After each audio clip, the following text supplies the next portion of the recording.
Good afternoon, ladies and gentlemen. Would you please stand for the President's procession?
Ladies and gentlemen, I declare this congregation open, and do please be seated.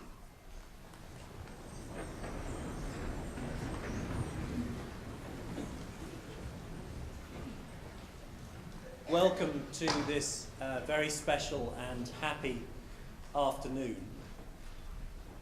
I'd like to welcome you all here, but I'd like to make a particular welcome in her first congregation as principal to Linda.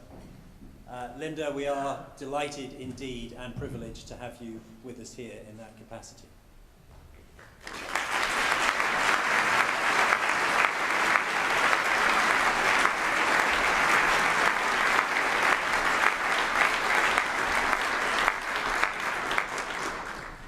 Under your leadership, the college has had a very strong and successful year.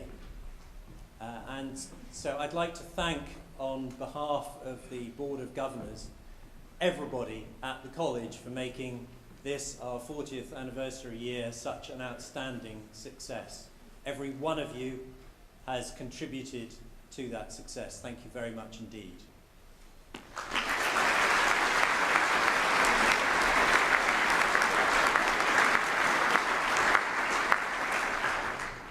And lastly, I'd like to congratulate you who are graduating or receiving awards today. You have already enriched the life of the college, and I'm sure you will continue to enrich our lives in the future as you continue to make music in whatever direction you choose.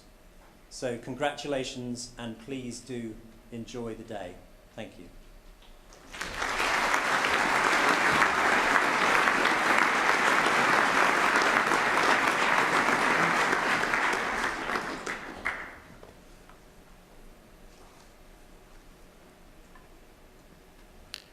Good afternoon, ladies and gentlemen, and a very warm welcome to today's Congregation of Awards. 2013 has been a very busy and exciting year for the Royal Northern College of Music, the year in which we celebrated our 40th anniversary.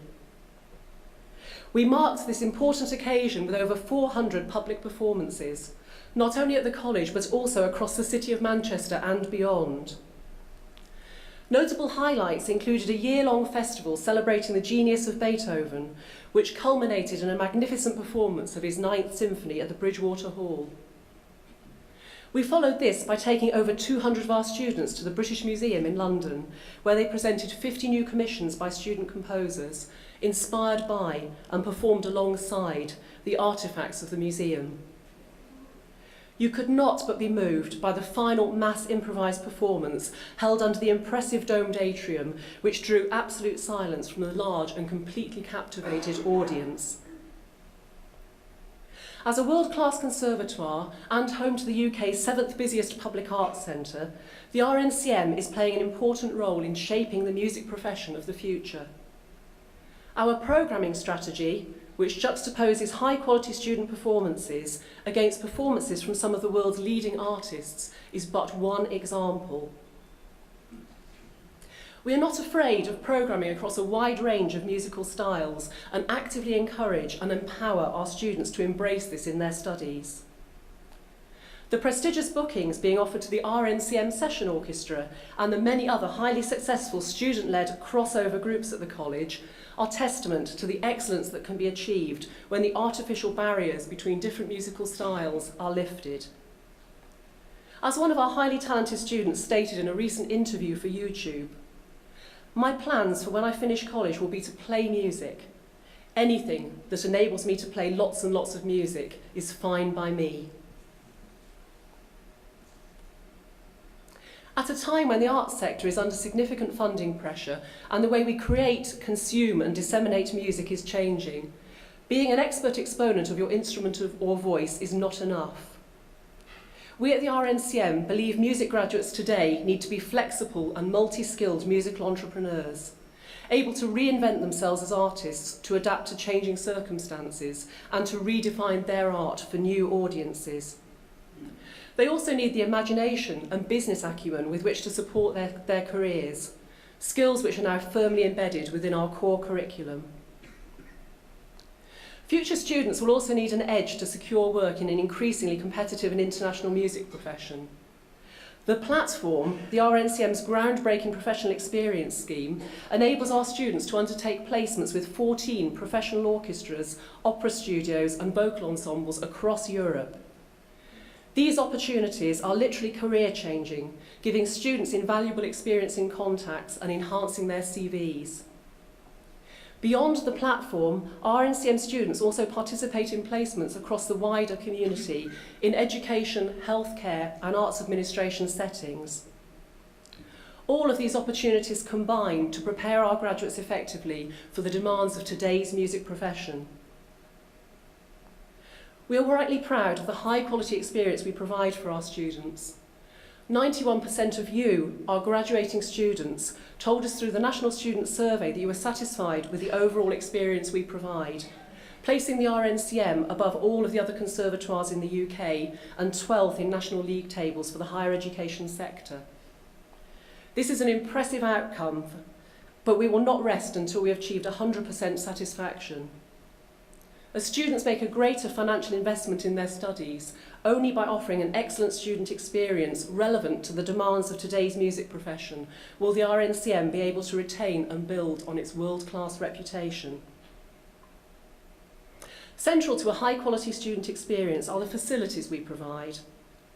The RNCM is fortunate to have an unparalleled range of public performance venues, but inevitably these spaces are subject to wear and tear over time. It is to this end that we have recently launched a major fundraising campaign to transform our concert hall, the beating heart of the RNCM, into a truly magnificent public performance space for the future. Somewhere that our students, graduates, professional artists and audiences can be proud to use. This transformation will involve the addition of a balcony, taking our capacity to 750 seats, a major refurbishment of the interior and exterior of the hall, a new mezzanine with student learning zone, and an expansion of our lecture theatre. We have been fortunate to be awarded an additional £2.8 million from the Higher Education Funding Council's Catalyst Fund, enabling us to commence work on this exciting project. But we still need to raise a further £2 million to realise our aspirations in full. Do please help us to achieve this by looking at the various fundraising options displayed on our website and spreading the word. If you feel able to contribute in any way to our campaign, my colleagues in our development team will be only too happy to hear from you. Of course, none of the college's success to date would have been possible without the wise guidance and support of our presidents and companions, as well as the chairs and members of our governing bodies, past and present, who have overseen the artistic and educational strategy of the college for the last 40 years. As we enter the next 40 years and start to develop our new strategic plan, I have every confidence that working with our chairman, Nick Pretjohn, his colleagues, my new executive team and our wonderful staff and students, we will be well placed to face the challenges ahead. So what of the future? These are not easy times, either for those of you graduating today or for those of us who have been in the music profession a little longer. Beyond the walls of the RNCM, music education in schools remains vulnerable. A curriculum with no space for music poses real threats to the college by potentially reducing the number of suitably qualified UK applicants. Music education hubs have replaced our long-established music services, but with reduced funding are inevitably struggling to provide the opportunities our young musicians need to progress. With over 120 overseas students from 60 different countries currently studying at the RNCM, our international strategy continues to serve us well. But we are not immune to increasingly challenging immigration rules, volatile economic climates, and intense global competition for the best students. Whilst we continue to ride these storms, we can ill afford to be complacent. We must continue to lobby on behalf of the pre-tertiary music education sector and to reach out ourselves to identify and support the gifted and talented. We must also ensure that our graduates can be inspirational teachers and community music leaders, sharing our commitment to support the next generation of young musicians. Behind many of the current uncertainties lies the general economic situation in the UK, which has led to cuts in arts budgets and diminishing demands for musicians' services. The delivery of a high-quality conservatoire training is costly, at a time when the Higher Education Funding Council is under severe pressure. We are experiencing a major shift in funding from government to students, a growing student loan book debt, and the need to bid to retain our essential institution-specific funding premium. Unfortunately, we have no magic wand to wave to conjure up sacks of gold, but we will continue to work hard to maintain a positive relationship with our funding council, to generate new revenue streams, and to increase the funding available for student scholarships and bursaries. Our regional position, the breadth of our artistic offer, our excellent public facilities, and our many partners will all play a part in ensuring the future financial sustainability of the college.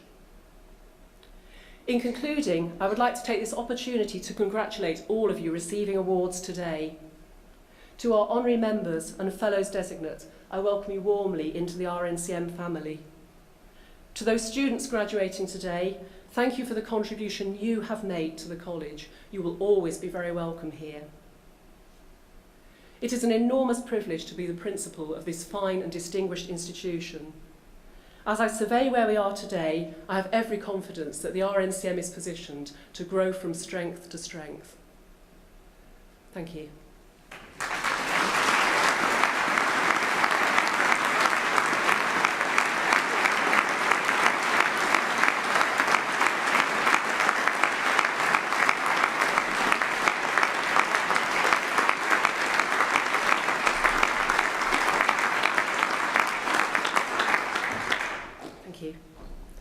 President, on behalf of the college, I now invite presentations of persons who have rendered distinguished service and who are deemed worthy to be admitted as honorary members of this college.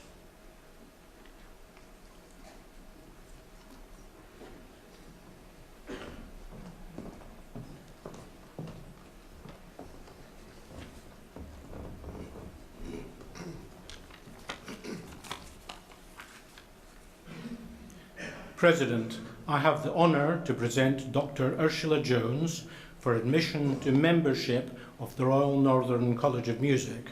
Ursula Jones was born in Switzerland and her very childhood was exceptional. Her father, Walter Strebe, was the leading light and president of the Lucerne Festival through the 1950s until 1965. He made the festival a leader, inviting Furtwängler, Ansermet, Kubelik, Bruno Walter, von Karajan, and the best orchestras of the day. Ursula has many extraordinary memories from then, including Hindemith playing on her lawn and Richard Strauss coming for lunch. Ursula had high expectations, and Strauss as a lunch guest was a letdown. She had expected to meet Johann, and it was the other one. Now, you will hear that her connection with great musicians has continued all her life. The Philharmonia Orchestra from London made its Lucerne debut in 1954, which led Strebe to send his daughter Ursula to work for the Philharmonia's manager Walter Legg. The story goes that Legg engaged Ursula, and that Ursula in turn engaged a talented young trumpeter, Philip. They married in 1956, and Ursula stayed in London. By 1960, she was a co-founder of the English Chamber Orchestra in its ascendancy with Benjamin Britten, and Ursula invited new emerging talents such as Colin Davis, Barenboim, Perlman and Zuckerman. She ran the ACO for 15 years until she became a student again, taking up New World archaeology at the University of London. Her interests are wide-ranging and impressive. She is a trustee of the Lucerne Festival, is a distinguished translator, archaeologist and lecturer, specialising in the prehistory of Mexico. She has been an intrepid skier and climber, and typically climbed Kilimanjaro to mark her 60th birthday, outstepping even the local guides a fraction of her age. Ursula's husband Philip was the first head of wind here some 40 years ago, and when he died in 2000, he bequeathed the Philip Jones Brass Ensemble Library to this college. His influence continues and has culminated in many developments here. But today is about Ursula. Her philanthropic and discerning activity is well known, and Ursula was awarded an OBE in 2010 for her services to music, as well as a recent high award in Switzerland. She continues to attend and support chamber music competitions in college every single year, and she has arranged tours of England and Switzerland for many of her best students. So, in the same way that she played a part in launching the conducting career of Daniel Barenboim, she has given a fantastic start, for example, to the members of our current Tempest Flute Trio. The Venezuelan Brass Ensemble concert in our Festival of Brass of 2011 was yet another Ursula-induced highlight. But my final tribute today is personal and simple.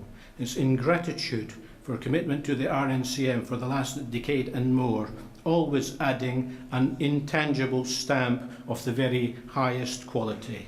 President, I'm delighted to present Dr. Ursula Jones for admission to membership of the College honoris causa.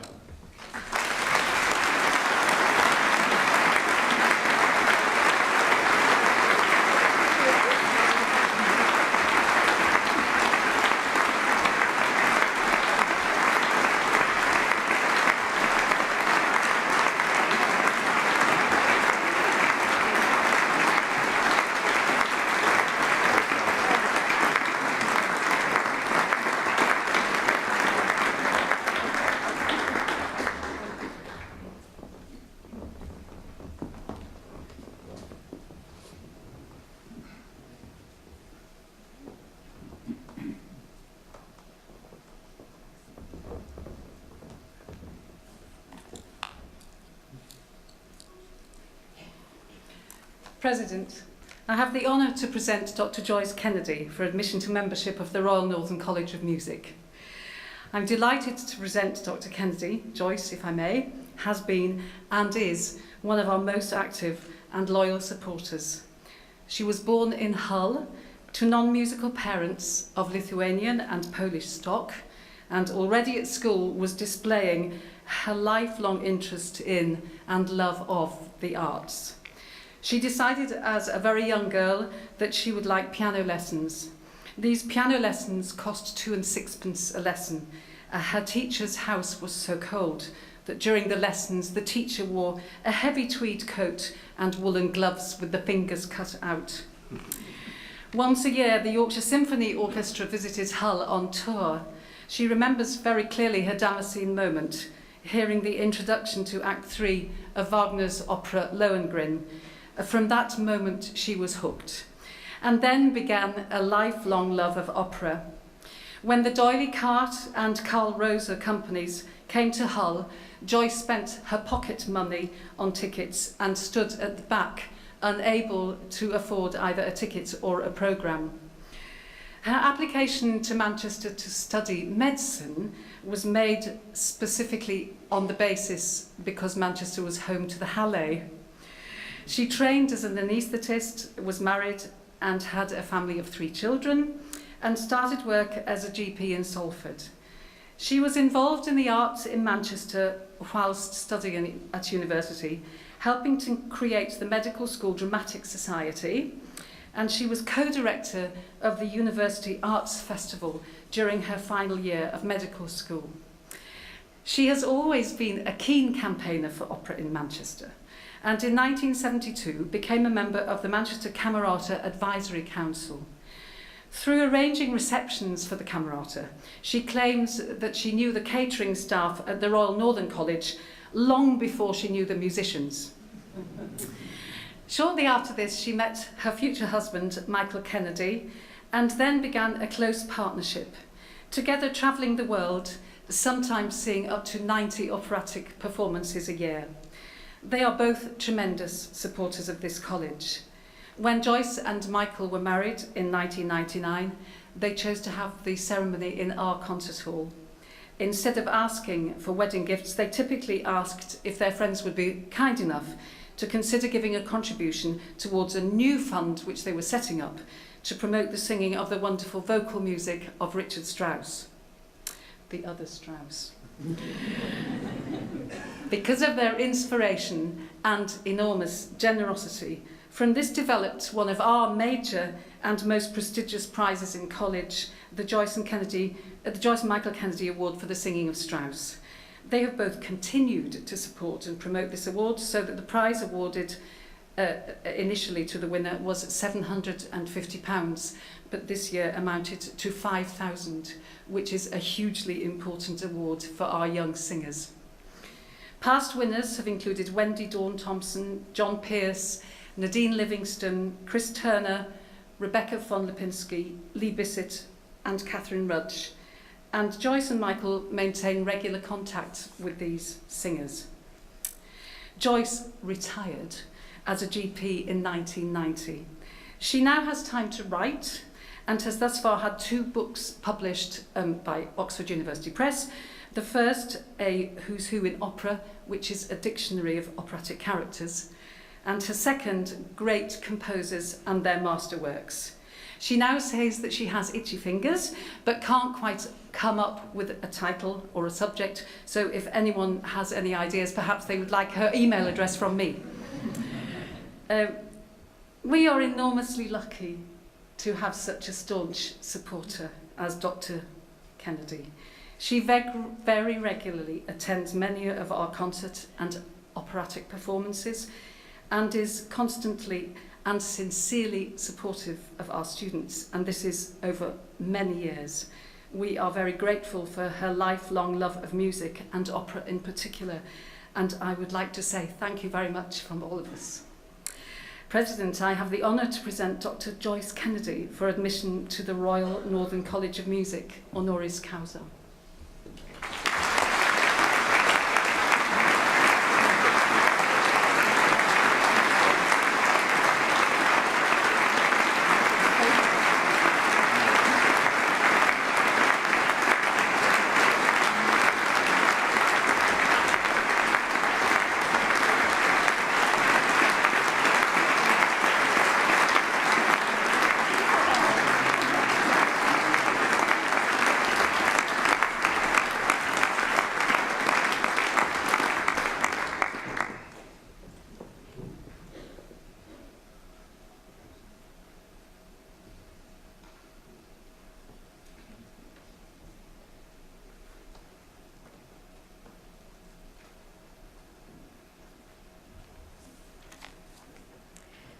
President, on behalf of the Royal Northern College of Music, I present for the degree of Doctor of Philosophy with a thesis entitled Musicking and Identity in Grenada, Stories of Transmission, Remembering and Loss, Daniel Sirek.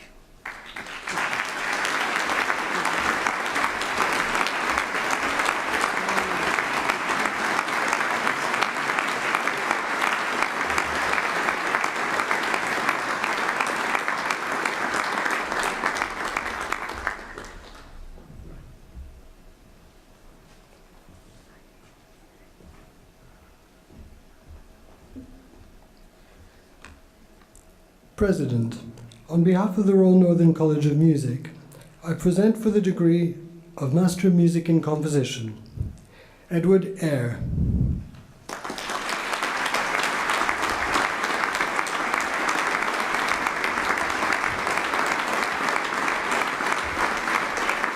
Michael Betteridge.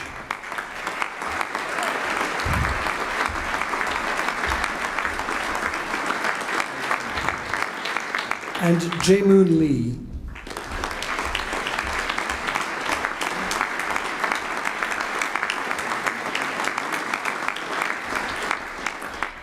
And for the degree of Master of Music in Orchestral Studies, Yasuaki Fukuhara,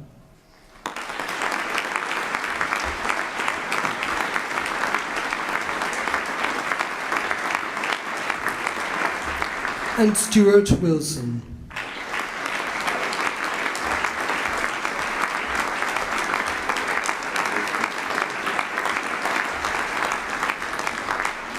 And for the degree of Master of Music in Solo Performance, Natasha Best.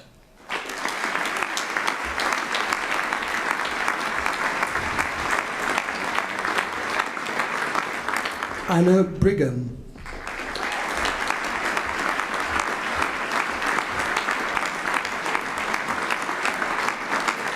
Jenny Carson.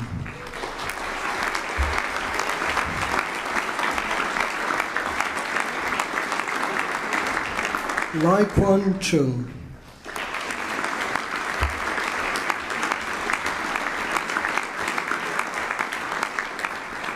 Katarzyna Krzyżynska.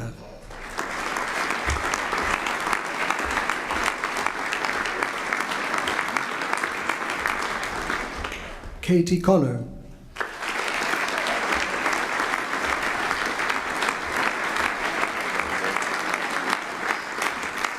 Katie Dawson. Christian Dawson. Rory Dowes.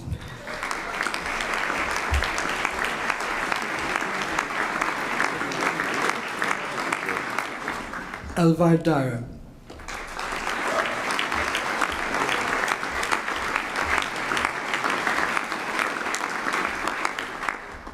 Jennifer Dyson.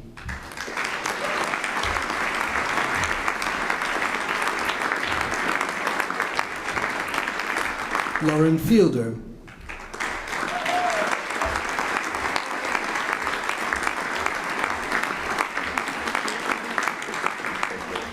Lucy Legrand.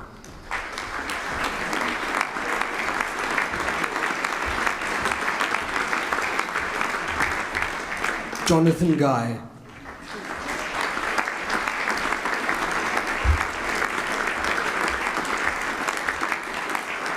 Sophie Haig Smith.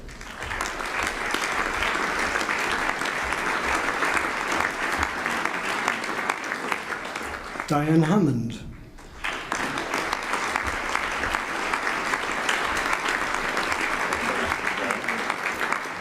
Amy Haggard.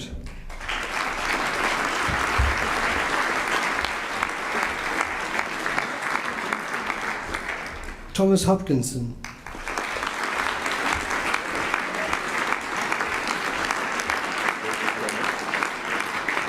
Elizabeth Humphreys.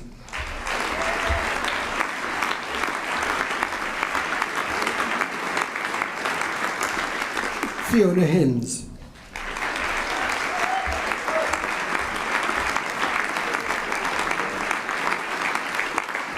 Martin Jacobi.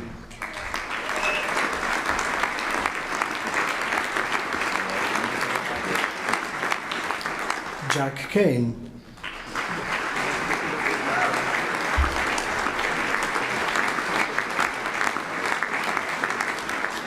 Jennifer Law.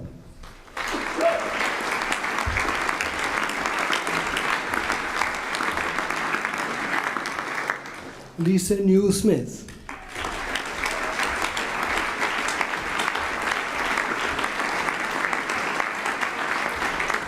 Jing Ouyang.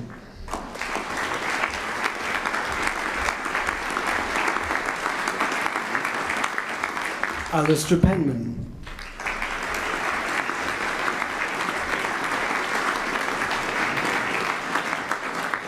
Yasmin Rowe.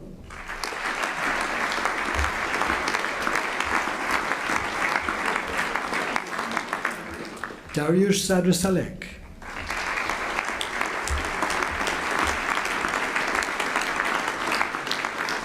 Emma Smith.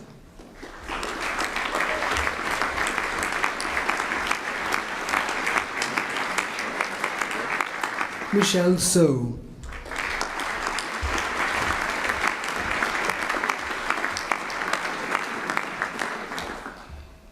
Emma Taylor.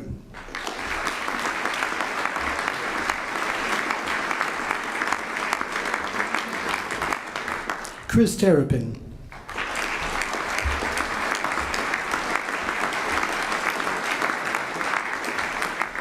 Zhang Chun Tsai.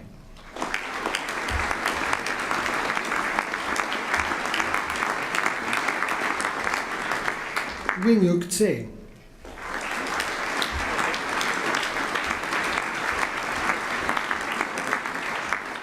Alistair Venard.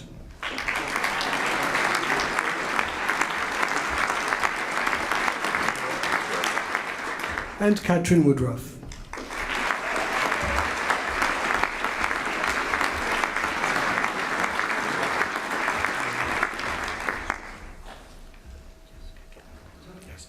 Jessica Gillingwater.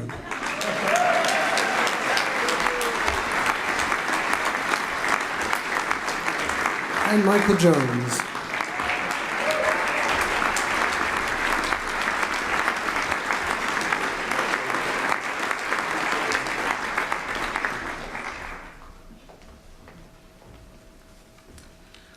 President, on behalf of the Royal Northern College of Music, I present for the degree of Master of Performance, Xin Feng.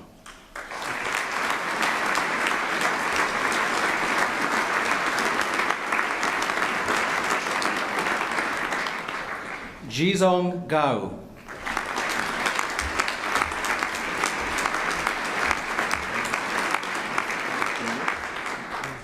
Azumi Hidema.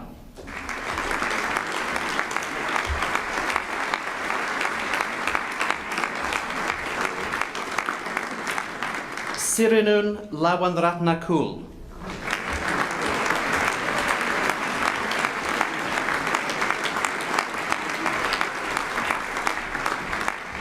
Xiaoqie Wu.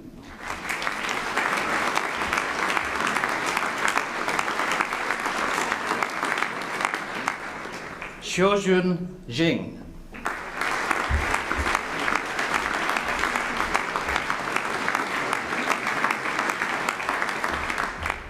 Yinxi Yu.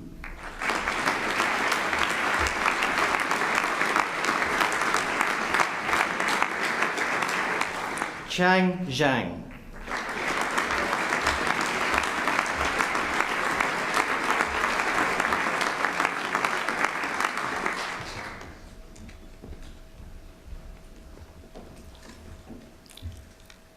President, on behalf of the Royal Northern College of Music, I present for the postgraduate diploma in orchestral studies, Catherine Curlett.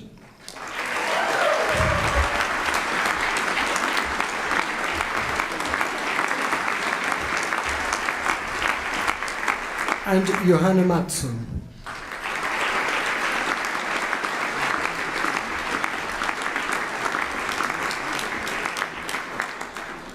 And for the postgraduate diploma in solo performance, Fabienne Bloch.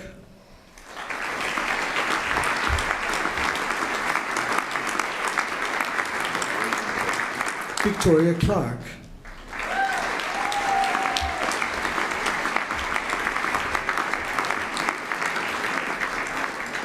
Charlotte Daw.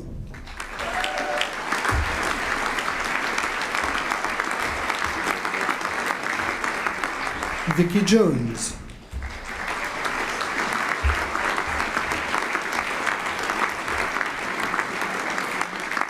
Catherine Landon.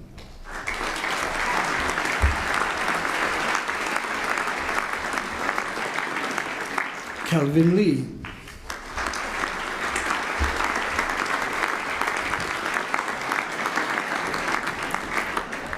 Svetlana Mochalova.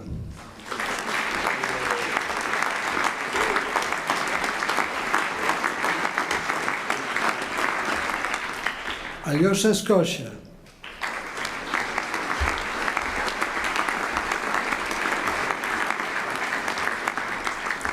Winkin Tam.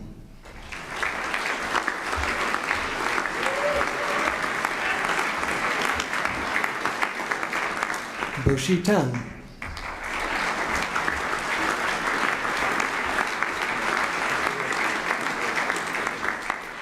Chia Hui Tsai.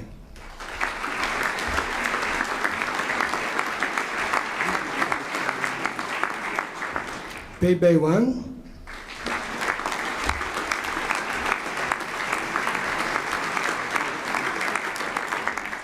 And Sarah Wichlow.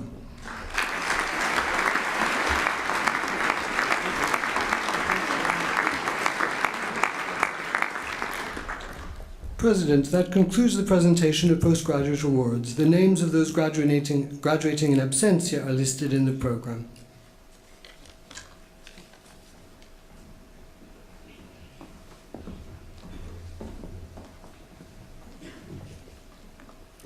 President, on behalf of the College, I now invite presentations of musicians who have been found worthy to be admitted as Fellows of this College.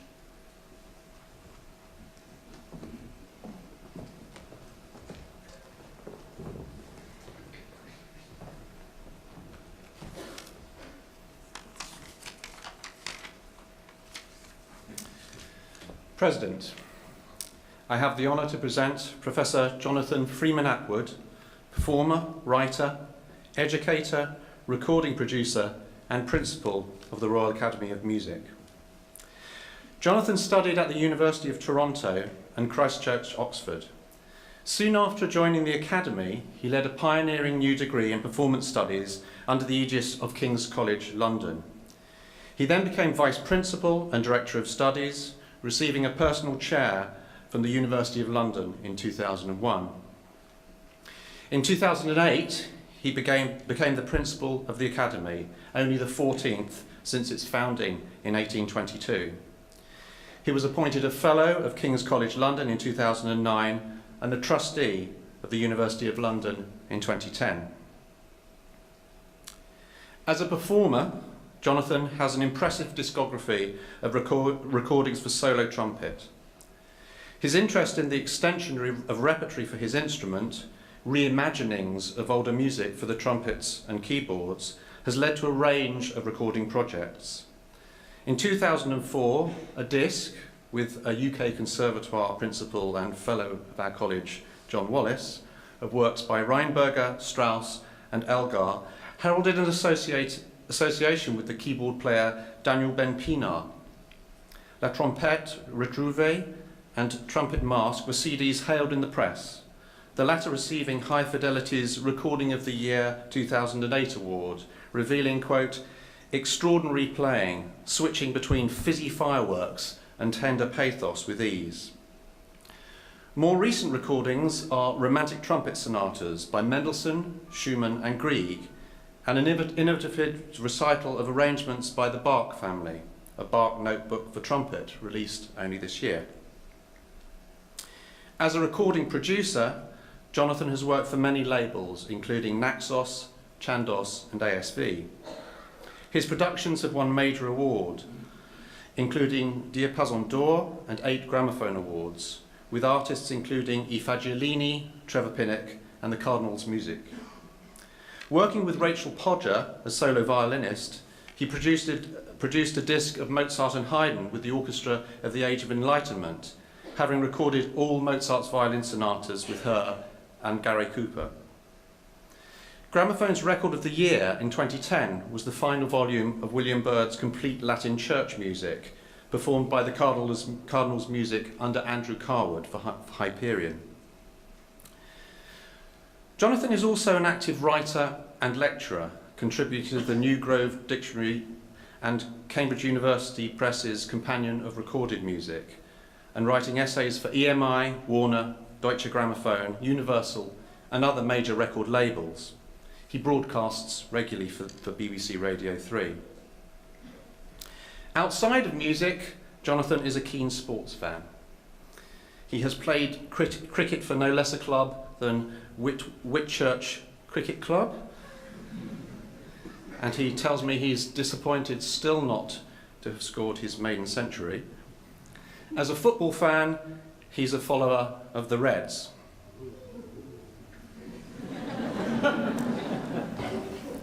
The difficulties for a Manchester United fan to present for fellowship someone whose allegiance is to a brand of Reds called Liverpool Football Club are tempered by the easy recognition that Jonathan is a musician of great distinction in many spheres. I am therefore delighted to present Professor Jonathan Freeman Atwood for Fellowship of the Royal Northern College of Music, honoris causa.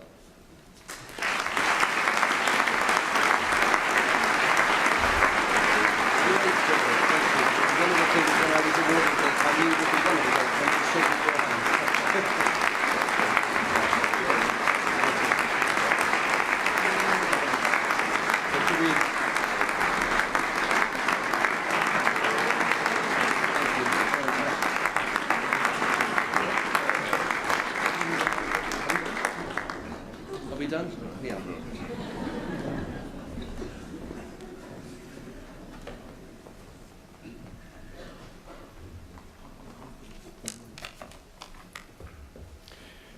Mr. President, Chairman, and Madam Principal, and how lovely to say that for the first time.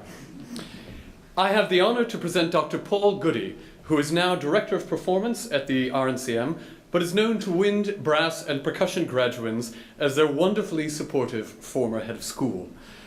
Paul did not come from a musical family.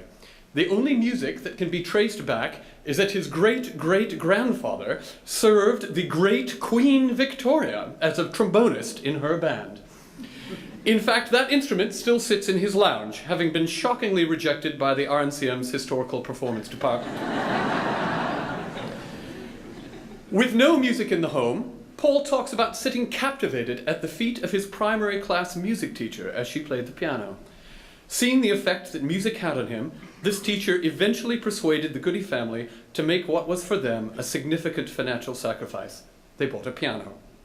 Paul's mum is here today, and I suspect, like many graduates, he wishes to thank his mum and to acknowledge the huge sacrifice she made to support his lessons, his transport, and the purchase of his instruments. And perhaps we need a quick cheer for all of our supportive parents.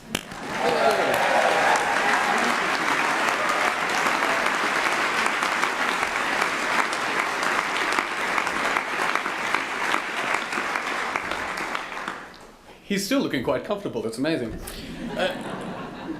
After junior college, he went on to the institution known in these parts as the Royal Southern College of Music. As a joint first study pianist and oboist. The oboe eventually won, and Paul stayed on at the Royal Southern in order to gain, gets a laugh every time, it's fabulous. But I'll say it again, in fact. Paul stayed at the Royal Southern in order to study with the man who became his musical father, the composer, conductor, and oboist, Edwin Roxburgh. Never content, he then did further postgraduate study at UCLA on the piano with Joanna Harris Heggie, widow of the great American composer Roy Harris. In many ways, Paul was a pioneer in the portfolio career which many of you aim to follow. He has always combined teaching with recitals in chamber music and still belongs to two chamber groups specializing in contemporary music, Rare Scales and Sounds Positive, with whom he has given over 120 world premieres. He owes his membership of Sounds Positive to Edwin Roxburgh. Edwin was the original oboist in this group, and when he stepped down in 1998, he asked Paul to replace him. Crucially, the clarinetist in that ensemble was, and remains none other than Linda Merrick. His musical highlights are many and varied. His first concerto was the Vaughan Williams, age 17. He performed the Lutoslawski double with the composer, and in the words of Edwin Roxburgh, he remains the only oboist in the UK with the courage and artistry to perform the Holliger concerto. He played oboe in a band which toured the UK and Europe supporting The Cure, and in 2010 he was chair of the UK panel for selection of the Eurovision Song Contest.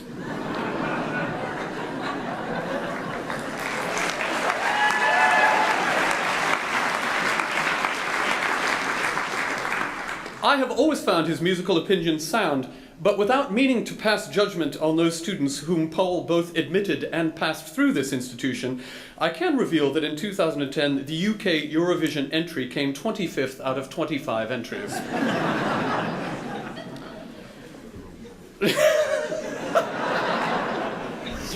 This isn't about facts, this is pure entertainment. He composed throughout his teenage years, but stopped writing as an undergraduate. Again, Roxburgh becomes the provocateur. For 6 years ago, Edwin wrote the first of a series of oboe studies, then asked Paul to write the next 12. Since then, a number of works have followed, including what is claimed to be the hardest work ever written for oboe and piano, and the epic concerto for flute and wind orchestra, a magnificent work that was performed beautifully in the College Concert Hall on Friday. Aged 31, he was appointed head of faculty at Trinity College of Music, where he served for 8 years. He arrived at the RNCM in 2007 to head a school which was at a low ebb. Within weeks, the entire atmosphere had improved, as everyone could see that there was only one priority: the students. He supported and enhanced the staff, bringing in historical expertise on every instrument, and more recently spearheaded the tremendous RNCM platform, which has given our students unrivaled access to a quite astonishing array of professional ensembles. He's a team player, a hater of hierarchy, and as head, dean, and now director, he leads through consultation and consensus. Paul is a great animal lover. I learned about his stick insect collection over lunch. And he's also, it must be said very seriously, a serious and dedicated campaigner on environmental issues. He's a lover of the finer things in life, with a passion for food, art, film, and even plans his holidays around key bits of architecture. In his less refined student years, his love of dance music would often see him clubbing until 4 in the morning, arriving home just in time to have a shower and go straight to class.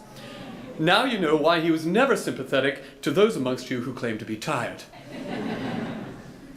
There remains a charming childlike enthusiasm to much of what he does. He adores roller coasters, drinks white wine from pint glasses, and occasionally and occasionally performs dressed as a blue caterpillar. I did try hard, in fact, to get a PowerPoint slideshow for this presentation, but as this was well before the 9 o'clock watershed, it was deemed unwise. Finally, his disarming way of never taking himself too seriously is an absolute gift in dealing with some of the big personalities of an institution like this.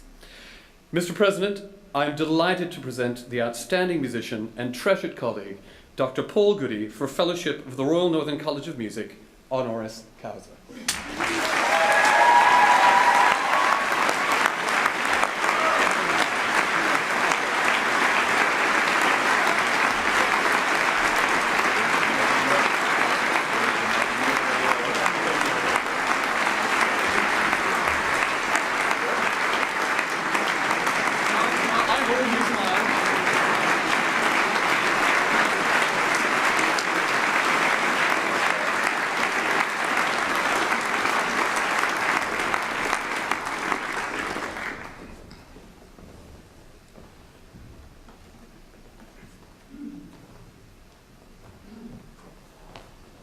I thought I'd created the comedy moment when I was receiving my award, but I've been bettered by Clark.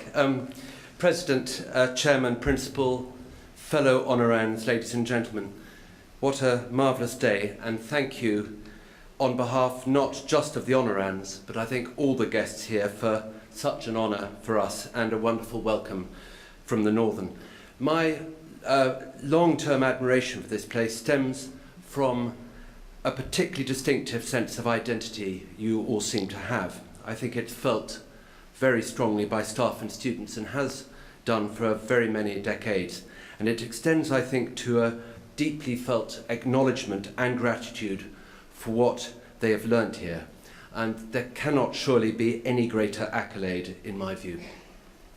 I'm not suggesting for a moment that you can't learn as much at any other conservatoire, but the sense of belonging engendered here is a huge force for good for both the institution and the individual. In fact, I'm very flattered you're still talking to me, given that in the last 5 years I've appointed a deputy principal, a head of undergraduate studies, and a head of strings, all from this place. The fact you've got a principal from the real Royal Southern evens it up a bit, I suppose.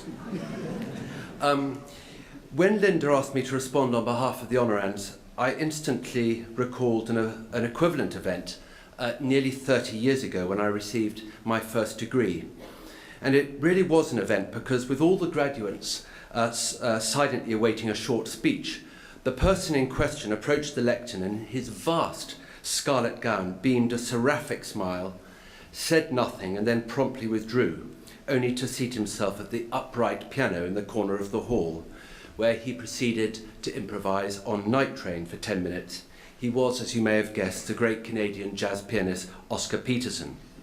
Now, as I'd struggle with a level 1 improvisation on Come to Jesus in whole notes, I'll stick briefly to what I do know, and that is my confident knowledge of the exacting work and dedication required for you all to have graduated today and those about to graduate.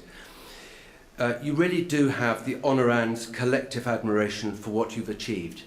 Above all, it's your day, and after that, of course, your teachers, the people at the Northern who've nurtured you, those who stuck by you and believed in you. None of us in this room was born yesterday. Performing and composing music for a living has always been tough. We all know that our passions and livelihoods are intertwined, and that comes with priceless fulfillment, certainly, but also various degrees of sacrifice. You're entering the profession, though, just at a time when we're grappling ever more efficiently and effectively with the constant shifting of musical opportunities from generation to generation.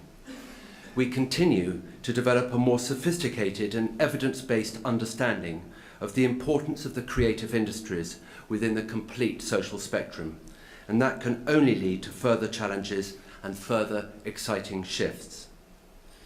There are these days so many different means for you to follow your muse and exploit the range of skills and talents you have developed here. These will equip you to shape the profession for yourselves rather than merely viewing it as a grumpy and immovable monolith to be assumed unquestioningly. There's never, in my view, been a better time for those with ability, commitment and flair to make a staggering difference to their communities and people's lives in ever more useful and surprising ways. It really is one of the greatest joys of being in this business these days, to see you, the graduates, evaluate your individual strengths and ambitions and see how many different ways a life in music can be followed and expressed. Just to prove the point, I was involved in a survey quite recently of 92 recent graduates from a cohort 6 years after graduation. The problem was it was run by an accountancy firm. So, of course, apologies for any accountants here, but it was, we were only given 4 boxes to place people in. So you had sort of instrumentalist, singer, teacher, and other. The expectation, I think, was that music was a bit like dentistry. You know, you would have a box for hygienists, orthodontists, technicians, and so on.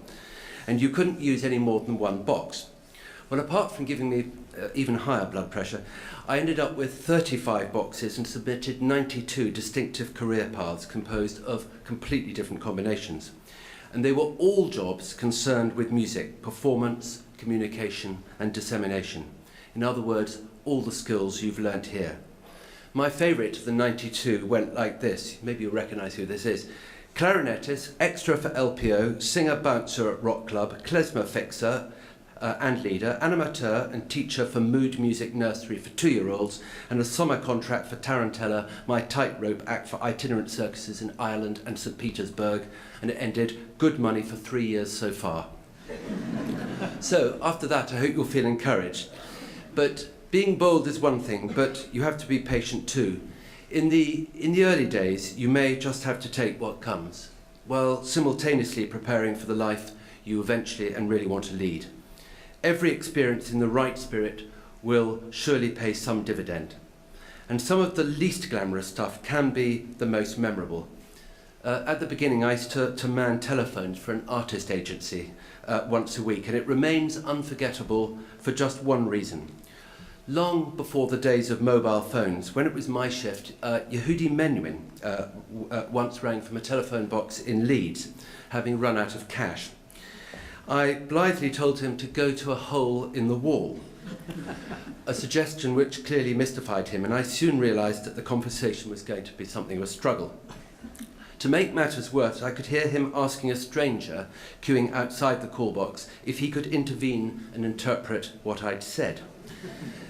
This is absolutely true. The stranger's response, clearly audible to me in the North London office, was, "Don't worry, mister, give me the card and the number. You stay here, and I'll be back in 5 minutes." And Menuhin said, you remember his voice, "Oh, that's so kind, I'll stay here then." And with the seasoned subtlety of a brass player, I gently admonished the great man as to the wisdom of this move, which he dodged absolutely brilliantly by embarking on a 4-minute soliloquy on the merits of Vaughan Williams' Fifth Symphony, which he was conducting that night. After which, on cue, our stranger returned with £50, the maximum you could take out, a receipt, an all possible bonhomie, and a valedictory shaking of hands. Menuhin returned to the telephone. "So there we are, my boy. You've learnt to have a bit of faith in human nature, and I've learnt what a mole in the wall is." At which point the pips went and cut him off because, of course, he'd run out of coins as well. This is just one tiny example of the kind of pleasures each of the honorands here feels in the privilege of being part of a profession that's always full of surprises. Someone tried to summarise musicians recently. I can't remember who it was, but it went along the lines of, they know their worth, they're famously supportive of their peers, they're easy to get on with, by and large.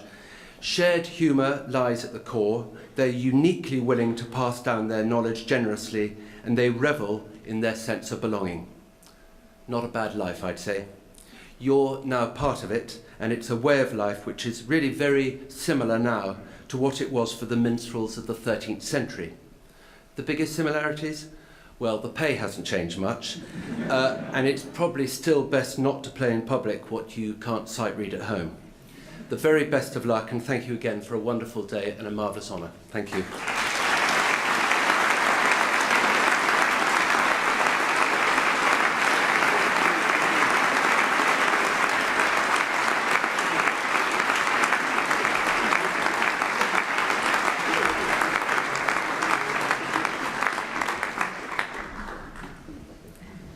President, on behalf of the Royal Northern College of Music, I present for the degree of Bachelor of Music with Honours, Rebecca Adams.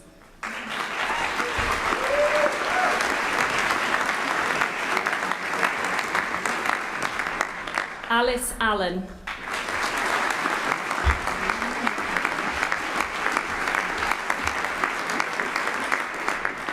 Torgeir Arneson.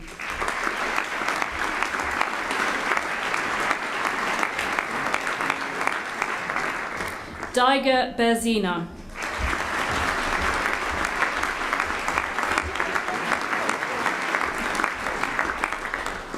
Ruth Betteridge.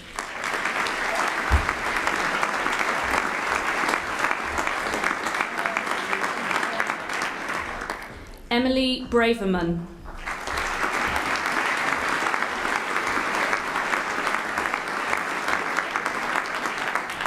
Joshua Cadman.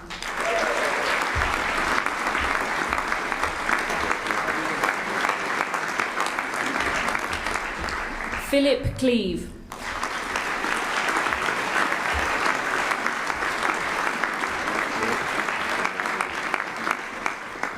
Andrew Condliffe-Jones.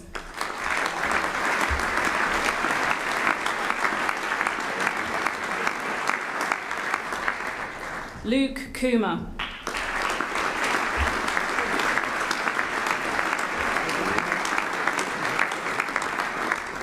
Matthew Corrigan.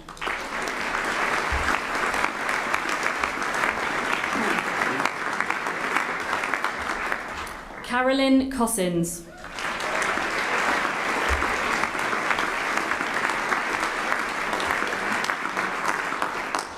Michael Dawson.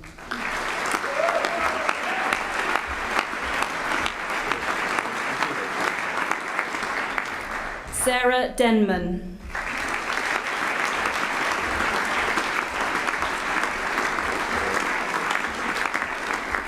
Sophie Dix.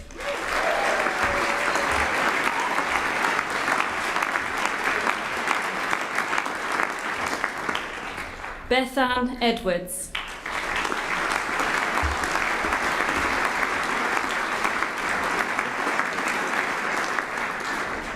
Gwenthian Elias.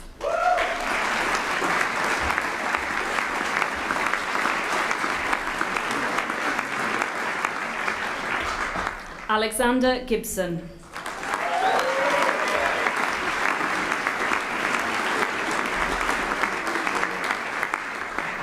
Catherine Gregg.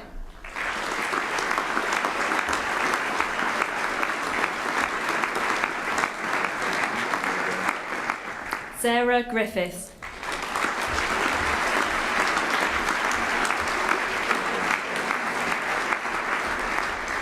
Caroline Haynes.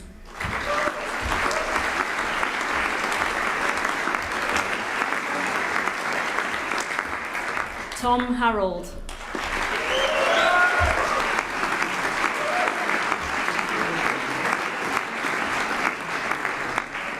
Samuel Healy.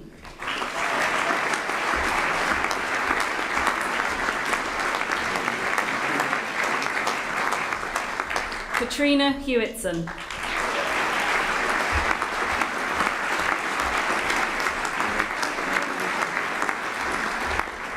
Gordon Hodges.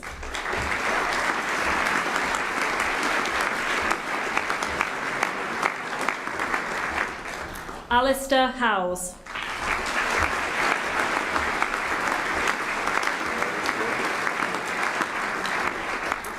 Ailsa Hoyle.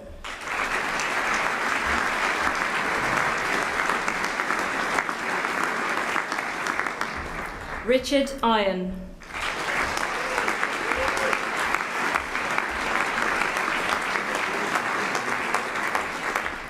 Bruce Jeffries.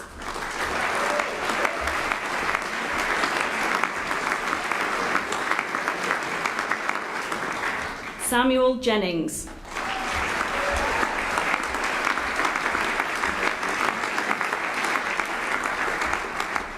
Christopher Jones.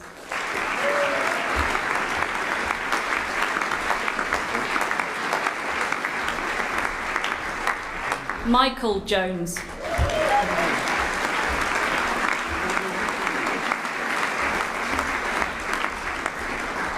Rachel Jones.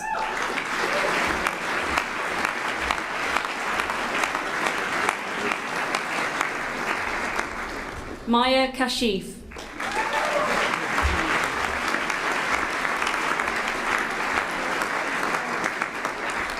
Craig Kilgour.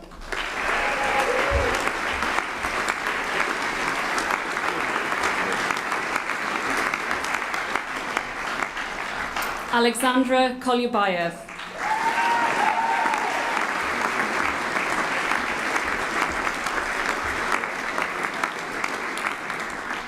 Stephen Laidlaw.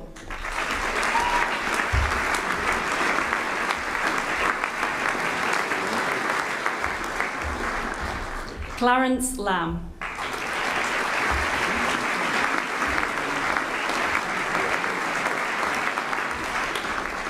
Shuhan Low.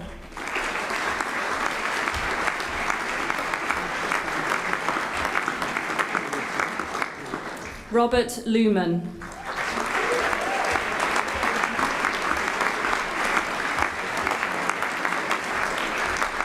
Stephen Loosemore.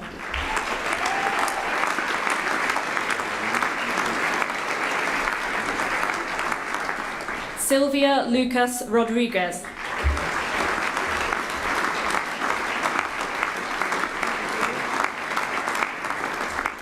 Graham Mackenzie.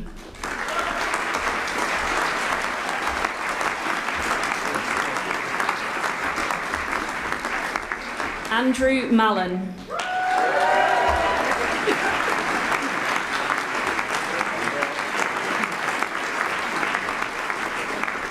Jonathan Maloney.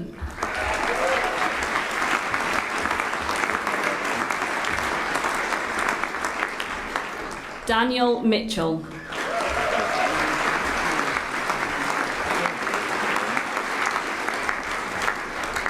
James Molyneux.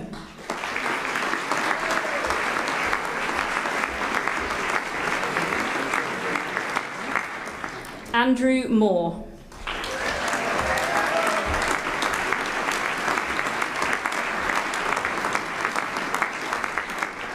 Simon Nevitt.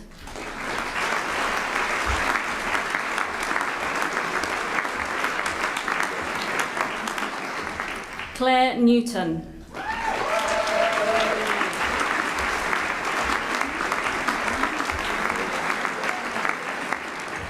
James Noble.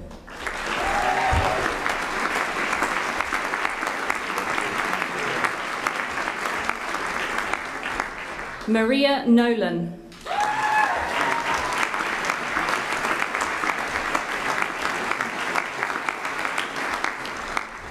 Stuart Orme.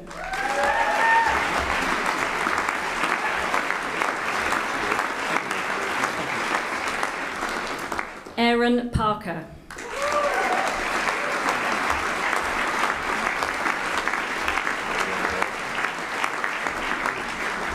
Rebecca Parnell.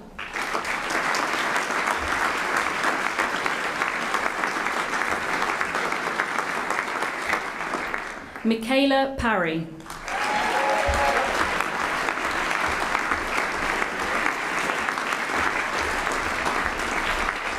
Julia Payne.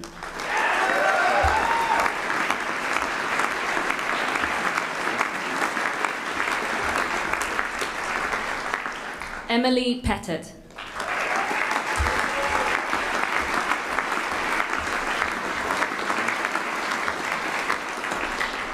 Miriam Rintelin.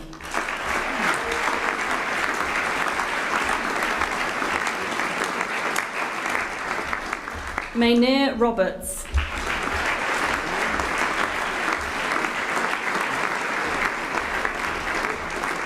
Jack Royal.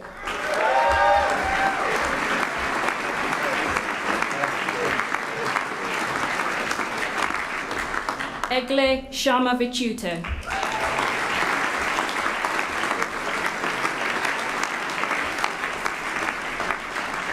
Oliver Sheffield.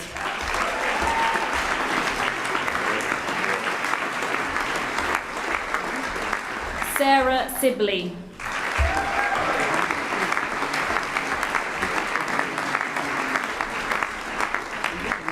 Rebecca Starling.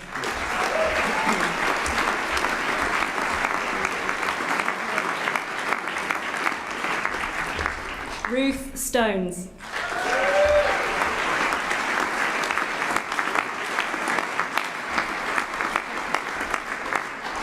Charlie Tarrant.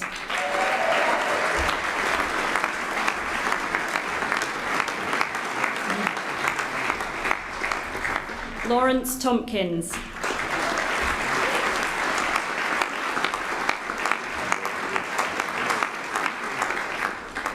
Amy Welch.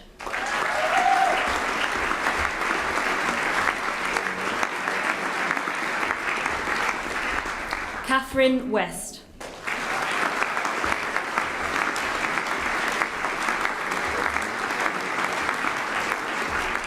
Bing Zhang.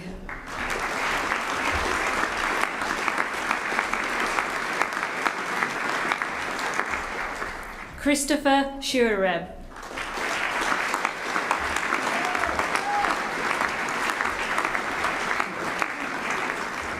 Samuel Yates.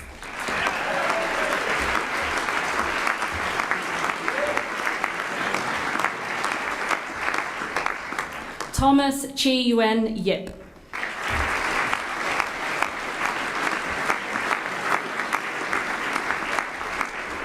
Alex Young.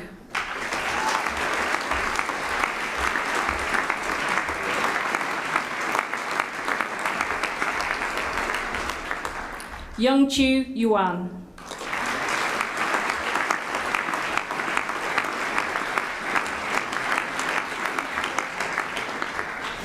Chen Zhang.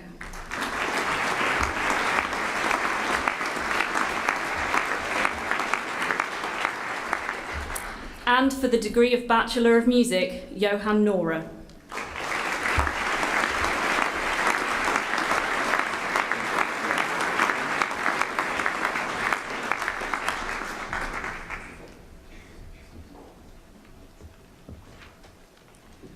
President, on behalf of the Royal Northern College of Music, I present for the Graduate Diploma of the Royal Northern College of Music, Laura Mackenzie.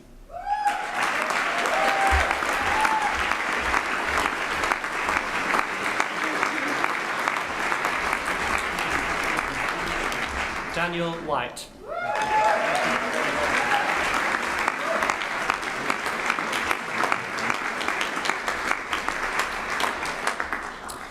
President, on behalf of the Royal Northern College of Music, I present for the Foundation Degree in Popular Music Practice, Session Musician, Alex Robinson.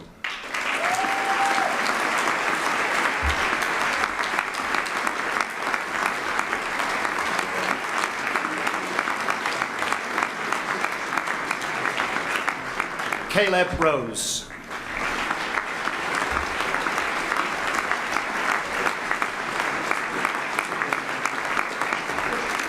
Michaela Winship.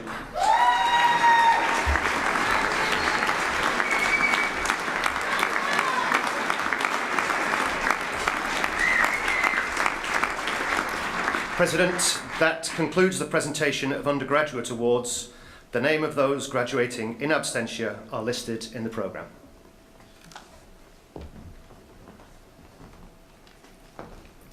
Good afternoon. I'm Amy Webber and I'm the President of the Student Union, and I will now respond on behalf of the students. I'm very honoured to be the first Student Union President to have a chance to speak to Congregation.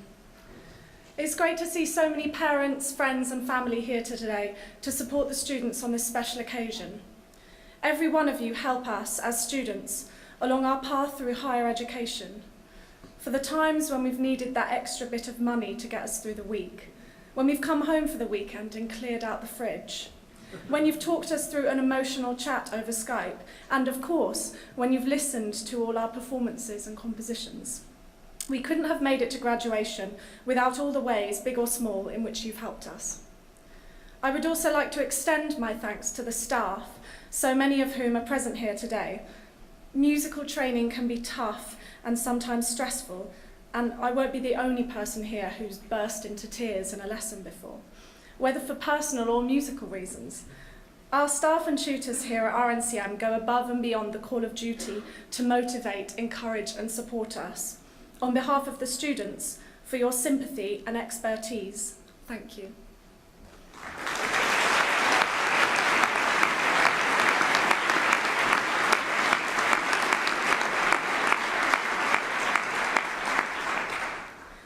The face of education is constantly changing here in the UK and around the world, but whether people are put off by the thousands of pounds of debt, or they're disgruntled because they don't live in the right catchment area for the school they want for their children, we are at least lucky enough to have a quality education system that is accessible for all. Of course, education isn't just about the grades and future employment. It's about meeting lifelong friends, about learning to work with others, and self-improvement.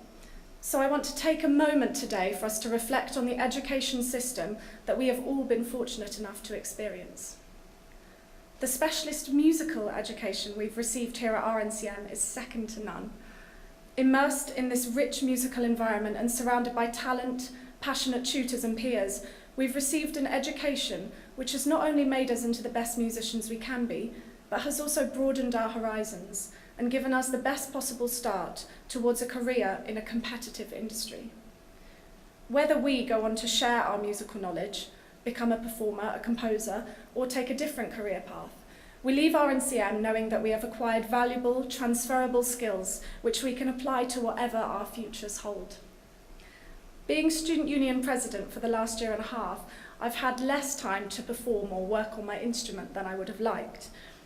As well as performing on stage and delivering music to an appreciative audience, I've missed the buzz around creating music. It's not just the final performance that's enjoyable. It's the rehearsals, it's the lunch break with friends, it's the backstage banter, It's the audience with you until the final chord, and it's the after-show party.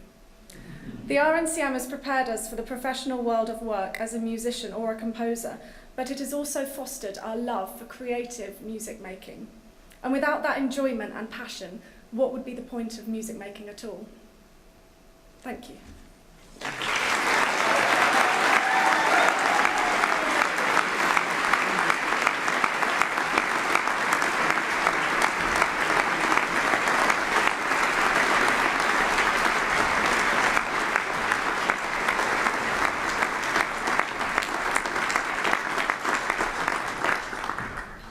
The Royal Northern College of Music Gold Medal is the highest award the college confers.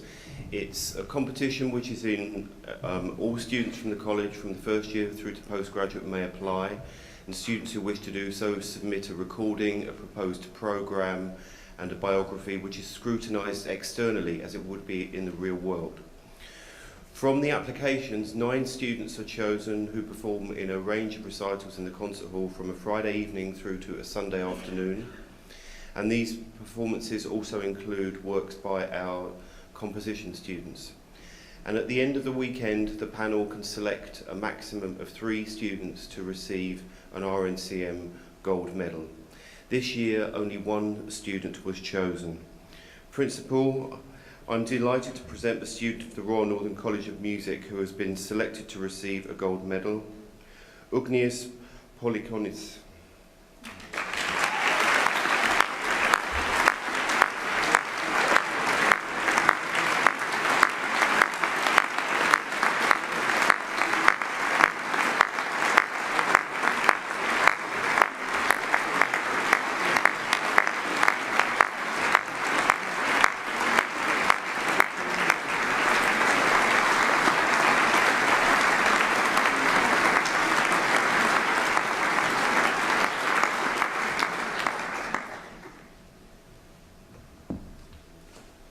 Good afternoon, and congratulations to all you wonderful people.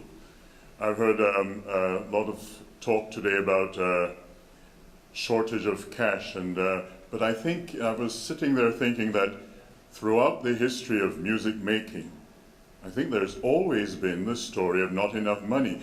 Who's going to sponsor us? And there's also been talk about not having the early music training or not coming from a musical family. I didn't come from a musical family, and I managed to be existing in this world of music making. My father had a wonderful speaking voice, but he didn't say very much. But he imparted to me that I would like you to be a dentist. I thought, well, that's a respectable profession. And I thought about it, and I was enjoying singing much more than thinking about dentistry. And one day when I said to him that I'd like to sing, he said, "Sing? You mean for a living?" I said, "Yes, I would like to try it." He said, "You like it?" I said, "Yes." He said, "Well, if you like it, then go on then." Now, this is a very important factor because that was a great encouragement to me, because my father didn't say, "How can you think of doing such an insecure thing it's just for the girls." Because that was also what I heard when I was growing up, that singing is sissy stuff. But there was something in my heart that said, approach singing. And at one time in an interview I said that I actually chose to sing instead of crying, because there was a sadness in my life at one time. Now, you guys out there might not be exploring any sadness, but there's one thing that music allows you to do, and it's to express that deeper thing inside you that words cannot ever express. And the amazing thing about this thing that we do is that you perform it, and it never is perfect, but it can be really great. Last night I was actually singing in a performance, and afterwards there was a small reception. It was a little thing called Parsifal at Covent Garden. And, and so somebody said to me, but you've sung this part before, it must be so easy for you. And I said, no, because what I did yesterday, the beautiful sound that I may have made yesterday, I cannot recall it. And this is one of the great things about what we explore through music. You cannot put it on the CD and say, well, I've got it now, and I can use that in the next performance. We cannot. And at a certain point, it feels like a frustration. I remember when I was about 27 and I thought, I've found it, I've got it now, But tomorrow, when I tried to find the same tone that I had singing yesterday, it wasn't there. And so we have to learn to trust the inspiration, to trust their heart, to trust the desire, to trust even when there's a frustration from the colleague who might be jealous or destructive in some fashion, to trust. And so with all this wonderful work that you've been doing over the years has prepared you to reach a certain level, a plateau, I wish I could say to you, well, this is it, and now everything is so easy. I thought it would be like that. When I made my debut in the New York City Opera and I got good reviews, I thought, I am in. Yeah. And then came the second performance with that I am in feeling, and I made more mistakes in that performance than I ever did before. And I thought, I learned a great lesson. You can never take it for granted. The soprano, as happened yesterday, could actually grab you at a time when you don't think that she is going to grab you, and it can throw you. So you have to be alive and ready, and the moment is the moment that you can only use. It can cause disaster, or it can be a great performance. Like that day in Paris when I was doing the Rake's Progress, and there's a certain point in the music, I forgot the words. And it was a synchronized movement, and I stopped. I could not remember the next word, but everything depended upon those words to go on. And I froze. But I never let the audience know that something was wrong. I looked at the conductor for a cue, and he didn't know where I was. And the harpsichordist had already played the chord that I should have sung from, and she looked over, I could see her, and then I remembered the text, and I willed her to play that chord again. She played it, and we went on. Afterwards, people were saying, my gosh, that was so fantastic. The way you held everything, when did you have a chance to rehearse that? Never let them know.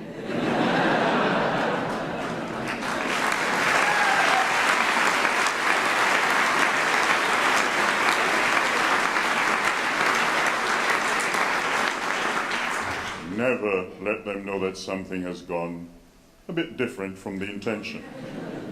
So it's on the edge all the time.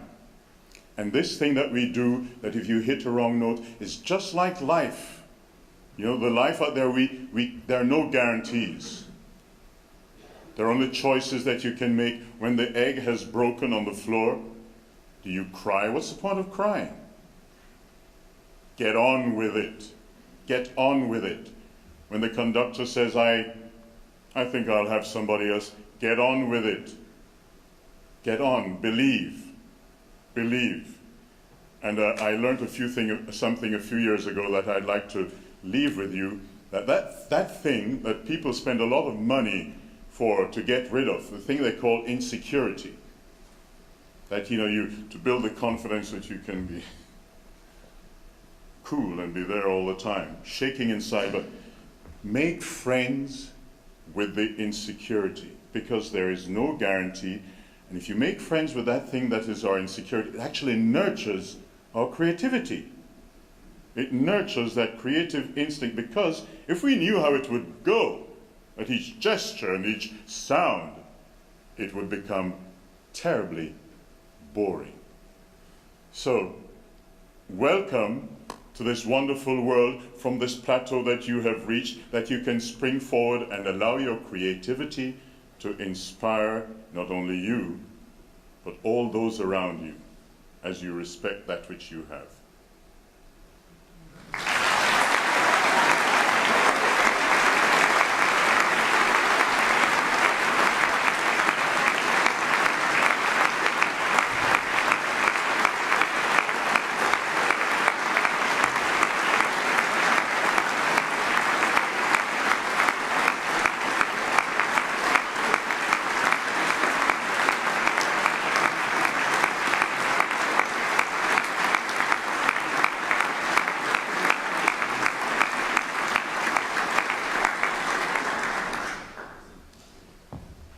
Ladies and gentlemen, may I just say that I was privileged to be there on Saturday night to hear our President give a magnificent performance in Parsifal.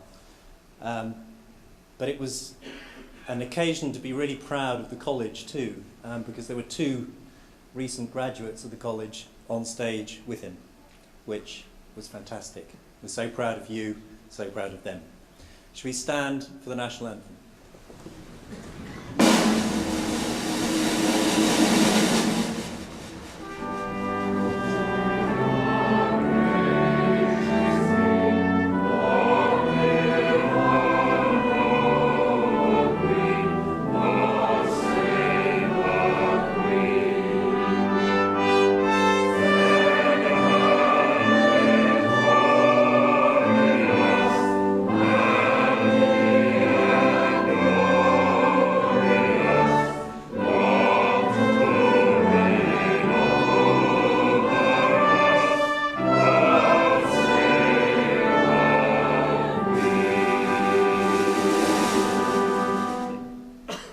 Declare the congregation closed.